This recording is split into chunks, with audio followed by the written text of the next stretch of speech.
So I have been very frustrated by the fact that the apparent insider trading that multiple senators engaged in earlier this year after finding out behind the scenes information about how likely coronavirus could be really bad in America, that became a big story for like a day and then everyone moved on.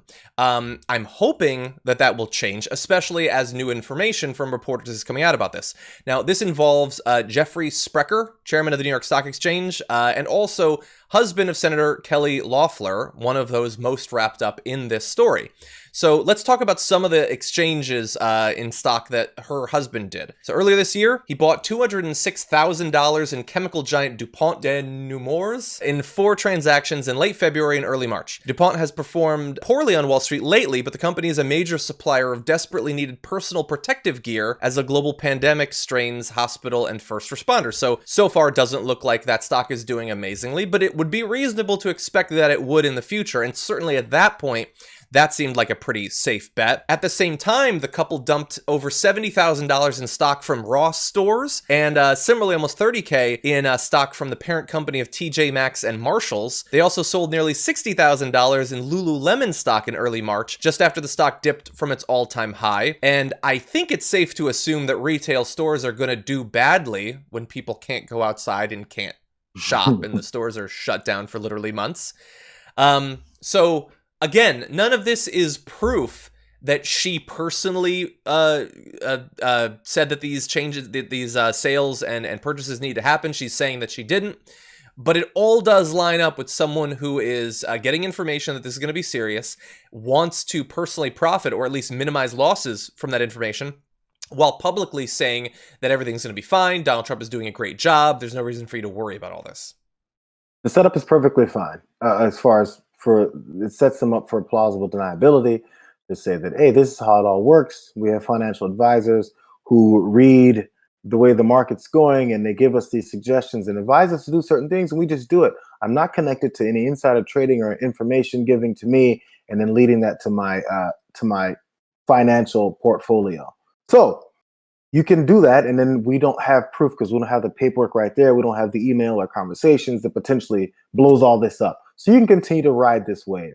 That's the reason why, in order to end all this speculation, maybe when you're an elected member of Congress, you're a senator, you're any of these positions of power where you have this exclusive information that can help you and to make it look like you're using that information to benefit yourself personally, maybe you just shouldn't engage in that while you're serving the people, because that's the beginning of how this worked. You're serving the people.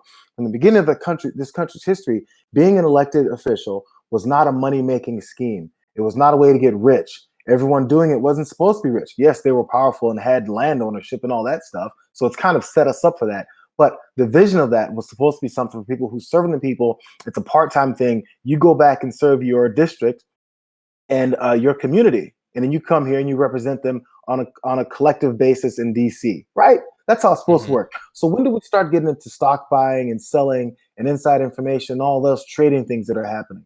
Because we just got greedy and we allowed people, the most powerful, to do whatever they wanted.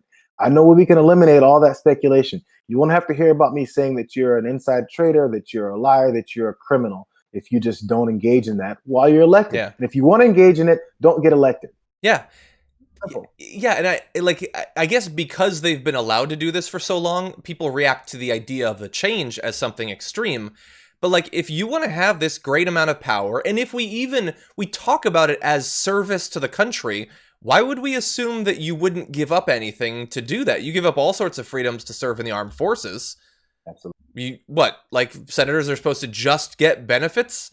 And they will make money in a million different ways after having served as senators. Can we possibly just restrain one of them, at least briefly? Like athletes can't regularly bet on the games that they're playing in, right?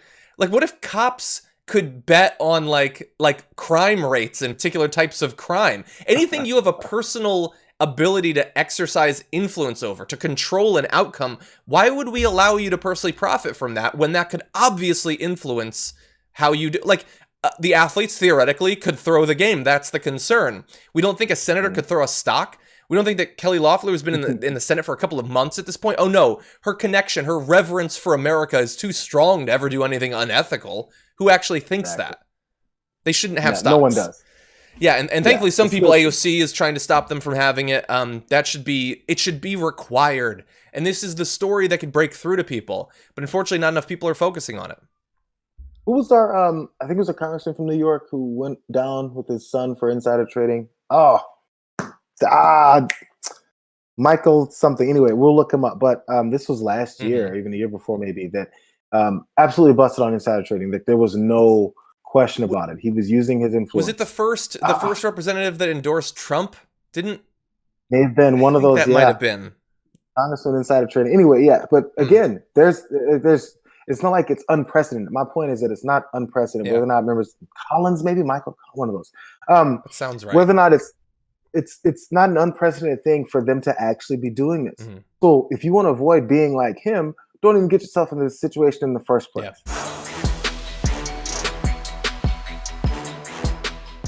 For more political news breakdowns, interviews, stories of activism, and me trying my hardest to care about the occasional big celebrity news story, subscribe to our YouTube channel at youtube.com/The Damage Report. And you can ring the bell wherever it is so you don't miss anything.